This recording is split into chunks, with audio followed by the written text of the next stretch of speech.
everyone. This is Dr. Liv with New Insight. And thank you so much for joining me in another video. Please be sure to like, comment, and subscribe to the channel. Join the New Insight community and be sure to hype the video for greater visibility. So let's be real. When something in your relationship isn't working, you do have choices, even if it doesn't feel like it. A lot of people convince themselves they don't have options, but the truth is, the choices are there. They just may require you to do things differently, have uncomfortable conversations, or face uncertainty about how the other person will respond. And that uncertainty can keep you stuck, doubtful, and settling for less than what you need. But avoiding discomfort does not protect your peace. Instead, it often costs you your mental health. So today, I'm discussing 5 choices people have when their needs aren't being met, when someone refuses to change their behaviors, and which one of these actually protects your mental health and emotional well-being, because not all of them do, yet they are still choices. Number 1, deal with it and keep your behavior the same. In this situation, you recognize the issue. You don't like it, but nothing changes. You tolerate it, you adjust internally, but externally, everything stays the same. You tell yourself, it is what it is. You minimize how you feel, and you convince yourself you're overreacting just to keep the peace. Over time, this can look like suppressing your emotions, lowering your expectations, and slowly disconnecting from your own needs. You may avoid speaking up because it feels easier than dealing with conflict, rejection, or disappointment. But here's the reality. Nothing improves because nothing changes. The situation stays the same, and eventually the emotional weight builds. What you're tolerating now can turn into resentment, frustration, or emotional exhaustion later. And this response may feel like acceptance, but it's often self-abandonment. Number 2, you accept it, but you change your behavior in a positive way. This is where growth can happen. You revise your expectations, you set different boundaries, and you become intentional about what you will and won't do.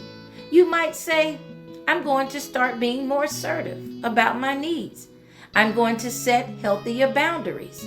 I'm no longer begging, pleading, or overcompensating. I'm prioritizing self-care without guilt. You start doing more of what pours into you and less of what drains you. And this choice is about self-respect, not control. Number 3, you accept it, but you change your behavior in a negative way. You match energy. You give what they give. You think, I'm going to do what you do.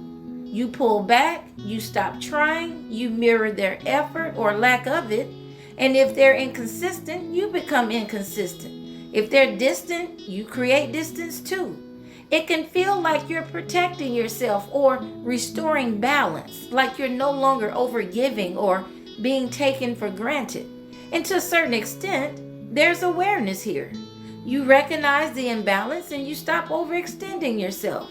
But instead of directly addressing the issue, you shift into a silence response. The problem with this is it often turns into passive disconnection. Communication decreases, emotional distance grows, and the relationship slowly becomes transactional, focused on keeping score rather than building a true connection. It can also come from a place of hurt, frustration, or even a desire to teach them a lesson. But instead of creating understanding, it usually creates more confusion, more distance, and unresolved tension. So ask yourself, does this actually improve the situation? Are my needs being met this way?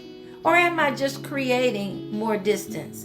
Matching energy might feel justified, but it often leads to disconnection and not resolution. Number 4, you choose to reach a fair and reasonable compromise. Now, this is where healthy relationships thrive.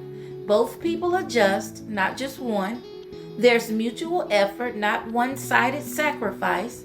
And for example, you say, you can go out with your friends, and then on Friday, we commit to a couple's night. A real compromise means both people feel considered and respected, not deprived. Number 5, you settle and you lower your standards. Now, let's talk about this one honestly. So, you compromise your boundaries. You accept less than what you truly need and deserve. At first, it may not feel like settling. It can look like being patient, understanding, or giving someone the benefit of the doubt.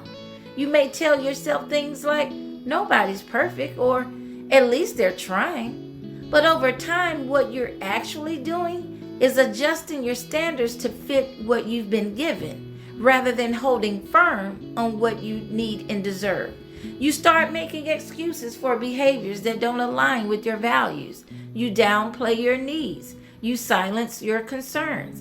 And you convince yourself that wanting more is asking for too much. And a lot of this is rooted in fear. Fear of being alone, fear of starting over, fear of not finding better, or uncertainty about what will happen if you choose differently. So instead of making a change, you shrink your expectations to maintain the relationship. But here's the cost. When you lower your standards, you don't just change the relationship. You also change how you see yourself. Your self-worth can become tied to what you're willing to tolerate. And over time, this leads to dissatisfaction, resentment, and feeling unfulfilled. Because deep down, you know your needs aren't truly being met.